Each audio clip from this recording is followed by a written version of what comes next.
ভবা পাগলা তিনি ছিলেন একজন আধ্যাত্মিক গুরু। তিনি প্রায় 10,000-এরও বেশি আধ্যাত্মিক গানের স্রষ্টা। বাংলাদেশের ঢাকায় জন্ম হওয়া সত্ত্বেও ভারত বিভাগের পর তিনি পশ্চিমবঙ্গের কালনায় আসেন এবং বসবাস করেন।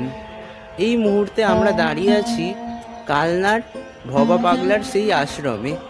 আজকে আমি তোমাদের এই আশ্রমটি ভালোভাবে ঘুরে দেখাবো ও এখানে যাবতীয় খুঁটিনাটি তথ্য সব কিছুই তোমাদের সাথে শেয়ার করব। তাহলে চলো বেশি কথা না বাড়িয়ে আজকের এই ছোট্ট ভিডিওটি শুরু করা যাক।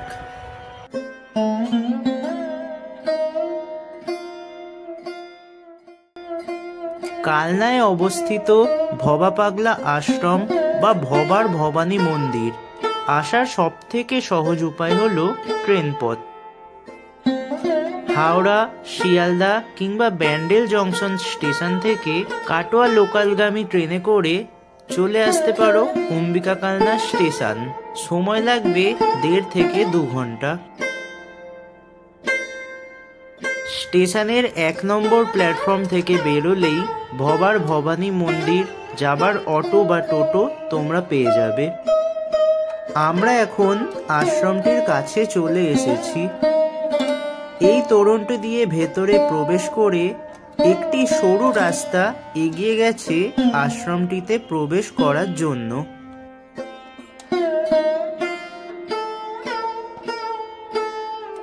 বন্ধুরা, তোমরা দেখতে পারছো এই যে সামনে ভবা পাগলার আশ্রম। চলো সামনের দিকে যাওয়া যাক। ভবার ভবানী মন্দির প্রবেশদ্বার। তবে এই প্রবেশদ্বারটি বর্তমানে বন্ধ থাকে। পাশেই আরেকটি গেট আছে, ওই গেট দিয়ে প্রবেশ করতে হয় আশ্রমটির ভেতরে। আশ্রমটির ঠিক পাশেই একটি হনুমান মন্দির ও সবথেকে আকর্ষণীয় বিষয় হলো এখানকার পরিবেশ।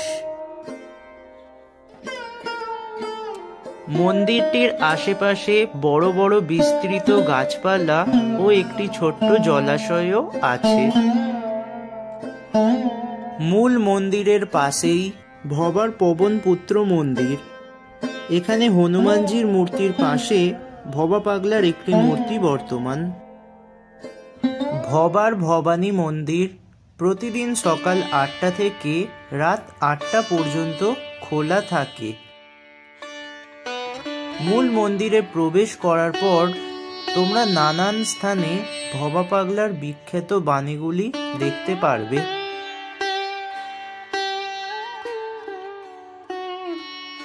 মূল মন্দিরের ভেতরে প্রাকৃতিক পরিবেশ খুবই মনোরম।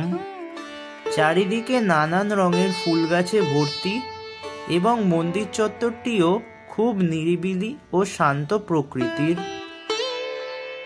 এই যে দেখতে পারছো, এটাই হচ্ছে ভবা পাগলার আশ্রম বা ভবার ভবানী মন্দির।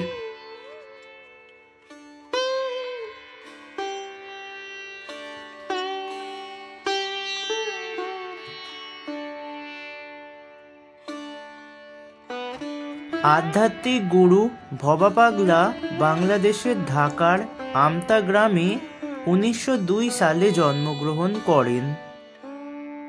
স্কুলে কেবলমাত্র প্রাথমিক স্তরে পড়াশোনা করলেও সাহিত্য সৃষ্টির গভীর জ্ঞান ছিল তার।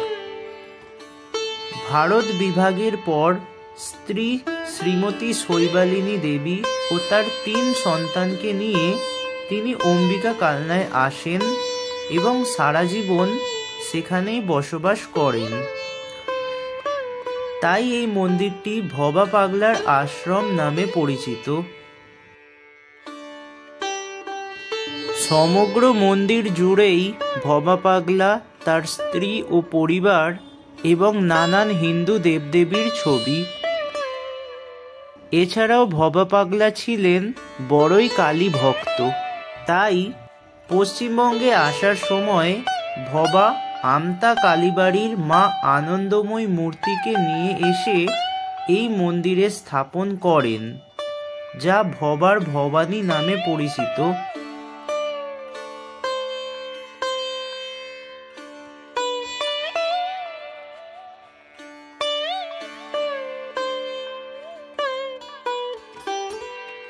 মূল মন্দিরের মুখোমুখি অবস্থিত ভবা পাগলার সমাধি মন্দির, যেখানে ভবা পাগলার পার্থিব দেহ রাখা হয়েছে।